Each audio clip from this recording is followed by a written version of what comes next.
Hi ಸ್ನೇಹಿತರೆ, ಎಲ್ಲರಿಗೂ ನಮಸ್ಕಾರ. ನೋಡಿ, ಗೃಹಲಕ್ಷ್ಮಿ ಯೋಜನೆಯ ಪ್ರತಿಯೊಂದು ಫಲಾನುಭವಿಗಳಿಗೆ ಕೊನೆಗೂ ಸರ್ಕಾರ 6,000 ಹಣನ ಜಮಾ ಮಾಡಿದೆ.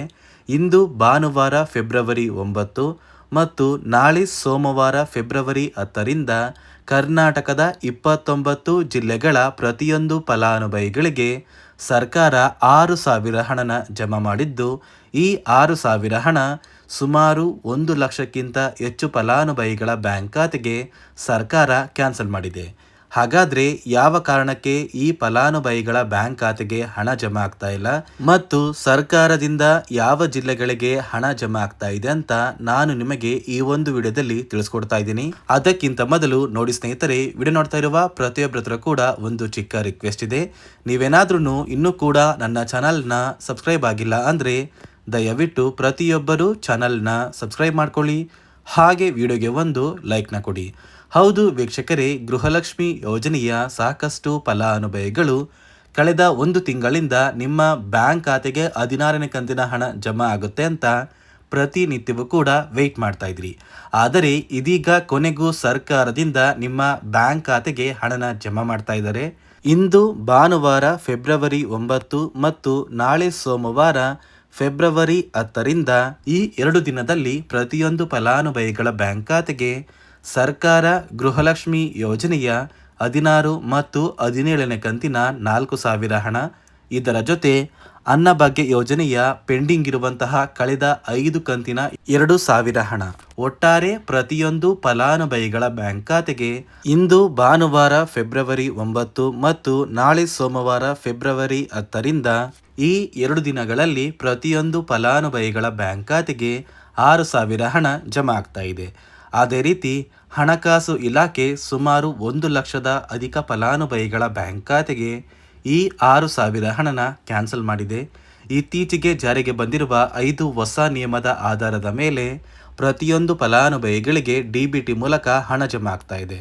ಆದರೆ ಈ 5 ನಿಯಮಗಳ ಪ್ರಕಾರ ಸುಮಾರು 1 ಲಕ್ಷದ ಅಧಿಕ ಫಲಾನುಭವಿಗಳು 6,000 ಹಣನ ಪಡ್ಕೊಳ್ಳೋದಿಲ್ಲ.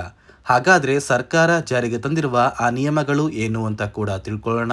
ಅದಕ್ಕಿಂತ ಮೊದಲು ಇಂದು ಭಾನುವಾರ ಫೆಬ್ರವರಿ 9 ಮತ್ತು ನಾಳೆ ಸೋಮವಾರ ಫೆಬ್ರವರಿ 10ರಿಂದ ಈ 2 ದಿನಗಳಲ್ಲಿ ಕರ್ನಾಟಕದ ಯಾವ ಜಿಲ್ಲೆಗಳ ಫಲಾನುಭವಿಗಳ ಬ್ಯಾಂಕ್ ಖಾತೆಗೆ ಸರ್ಕಾರ ಹಣ ಜಮಾ ಮಾಡ್ತಾ ಇದೆ ಅಂದರೆ, ಮೊದಲಿಗೆ ಬಾಗಲಕೋಟೆ, ಬೆಳಗಾವಿ, ವಿಜಯಪುರ, ಧಾರವಾಡ, ಗದಗ, ಹಾವೇರಿ, ಉತ್ತರ ಕನ್ನಡ, ಬೆಂಗಳೂರು ನಗರ, ಬೆಂಗಳೂರು ಗ್ರಾಮಾಂತರ, ರಾಮನಗರ, ಚಿಕ್ಕಬಳ್ಳಾಪುರ, ಚಿತ್ರದುರ್ಗ, ದಾವಣಗೆರೆ, ಕೋಲಾರ, ಶಿವಮೊಗ್ಗ, ತುಮಕೂರು, ಬಳ್ಳಾರಿ, ಬೀದರ್, ಕಲಬುರಗಿ, ಕೊಪ್ಪಳ, ರಾಯಚೂರು, ಯಾದಗಿರಿ, ವಿಜಯನಗರ, ಚಾಮರಾಜನಗರ, ಚಿಕ್ಕಮಗಳೂರು, ದಕ್ಷಿಣ ಕನ್ನಡ, ಹಾಸನ, ಕೊಡಗು, ಮಂಡ್ಯ, ಮೈಸೂರು ಮತ್ತು ಉಡುಪಿ, ಈ 29 ಜಿಲ್ಲೆಗಳ ಪ್ರತಿಯೊಂದು ಫಲಾನುಭವಿಗಳ ಬ್ಯಾಂಕ್ ಖಾತೆಗೆ ಇಂದು ಭಾನುವಾರ ಫೆಬ್ರವರಿ 9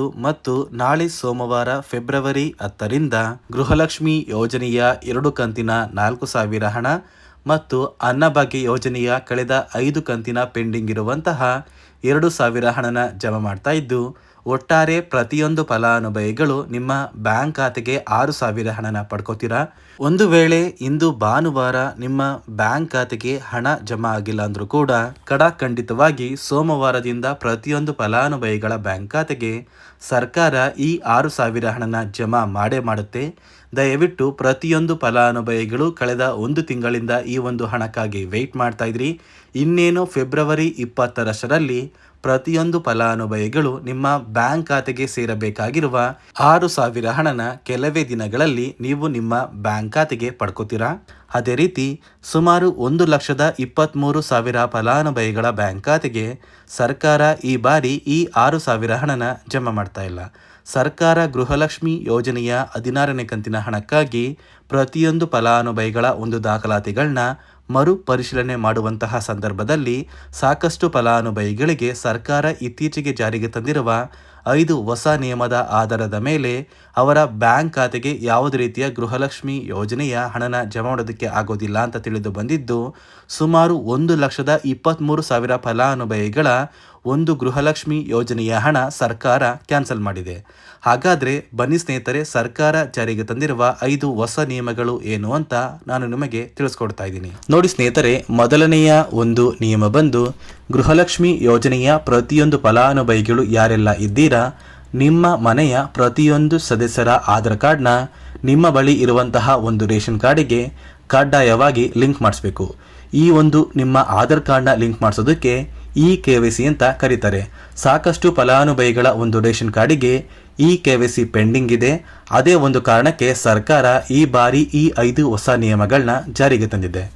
ಅದೇ ರೀತಿ ಎರಡನೆಯ ಒಂದು ನಿಯಮ ಬಂದು ಸಾಕಷ್ಟು ಫಲಾನುಭವಿಗಳ ಒಂದು ಆಧಾರ್ ಕಾರ್ಡ್ ಏನಿದೆ, ಆ ಒಂದು ಆಧಾರ್ ಕಾರ್ಡ್ 15 ವರ್ಷ ಅಥವಾ 15 ವರ್ಷಕ್ಕಿಂತ ಹೆಚ್ಚು ಹಳೆಯ ಆಧಾರ್ ಕಾರ್ಡ್ ಆಗಿದೆ.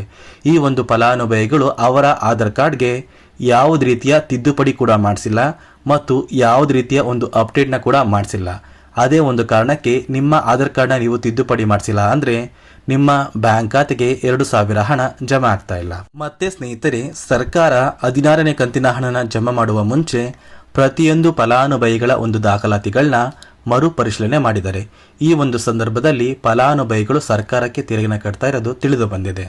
ಅದೇ ರೀತಿ 4ನೆಯ ಒಂದು ನಿಯಮ ಬಂದು ಸರ್ಕಾರದಿಂದ ಬರುವಂತಹ ಒಂದು ರೇಷನ್ನ ಕಳೆದ 3 ತಿಂಗಳಿಂದ ನೀವು ಪಡ್ಕೊಂಡಿಲ್ಲ ಅಂದರೆ ನಿಮ್ಮ ಬ್ಯಾಂಕ್ ಖಾತೆಗೆ ಗೃಹಲಕ್ಷ್ಮಿ ಯೋಜನೆಯ ಹಣ ಜಮಾ ಆಗೋದಿಲ್ಲ.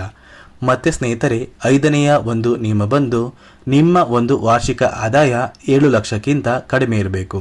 ಒಂದು ವೇಳೆ ವಾರ್ಷಿಕ ಆದಾಯ 7 ಲಕ್ಷಕ್ಕಿಂತ ಜಾಸ್ತಿ ಇದ್ದರೆ ನಿಮ್ಮ ಬ್ಯಾಂಕ್ ಖಾತೆಗೆ ಗೃಹಲಕ್ಷ್ಮಿ ಯೋಜನೆಯ ಹಣ ಬರೋದಿಲ್ಲ. ಈ 5 ನಿಯಮದ ಆಧಾರದ ಮೇಲೆ ಪ್ರತಿಯೊಂದು ಫಲಾನುಭವಿಗಳಿಗೂ ಹಣ ಜಮಾ ಆಗ್ತಾ ಇದೆ. ಇಂದು ಭಾನುವಾರ ಫೆಬ್ರವರಿ 9 ಮತ್ತು ನಾಳೆ ಸೋಮವಾರ ಫೆಬ್ರವರಿ 10ರಿಂದ ಕರ್ನಾಟಕದ 29 ಜಿಲ್ಲೆಗಳ ಪ್ರತಿಯೊಂದು ಫಲಾನುಭವಿಗಳಿಗೆ ಸರ್ಕಾರ ಗೃಹಲಕ್ಷ್ಮಿ ಯೋಜನೆಯ 16 ಮತ್ತು 17ನೇ ಕಂತಿನ 4,000 ಹಣ, ಇದರ ಜೊತೆ ಅನ್ನಭಾಗ್ಯ ಯೋಜನೆಯ 5 ಕಂತಿನ 2,000 ಹಣನ ಕೆಲವೇ ದಿನಗಳಲ್ಲಿ ಜಮಾ ಮಾಡುತ್ತೆ. ಆದಷ್ಟು ಬೇಗ ಪ್ರತಿಯೊಂದು ಫಲಾನುಭವಿಗಳು ನಿಮ್ಮ ಬ್ಯಾಂಕ್ ಖಾತೆಗೆ ಈ 6,000 ಹಣನ ಪಡ್ಕೋತೀರಾ ಅಂತ ಹೇಳ್ತಾ, ಇದಿಷ್ಟು ಗೃಹಲಕ್ಷ್ಮಿ ಮತ್ತು ಅನ್ನಭಾಗ್ಯ ಯೋಜನೆಯ ಪ್ರತಿಯೊಂದು ಫಲಾನುಭವಿಗಳಿಗೆ ಸರ್ಕಾರದಿಂದ ಬಂದಿರುವಂತಹ ಒಂದು ಹೊಸ ಮಾಹಿತಿಯಾಗಿದೆ. ನಾನು ಕೊಟ್ಟಿರುವಂತಹ ಮಾಹಿತಿ ನಿಮಗೆ ಇಷ್ಟ ಆಗಿದ್ದರೆ ದಯವಿಟ್ಟು ಪ್ರತಿಯೊಬ್ಬರೂ ನನ್ನ ಚಾನಲ್ನ ಸಬ್ಸ್ಕ್ರೈಬ್ ಮಾಡ್ಕೊಳ್ಳಿ. ಹಾಗೆ ವಿಡಿಯೋಗೆ ಒಂದು ಲೈಕ್ನ ಕೊಡಿ.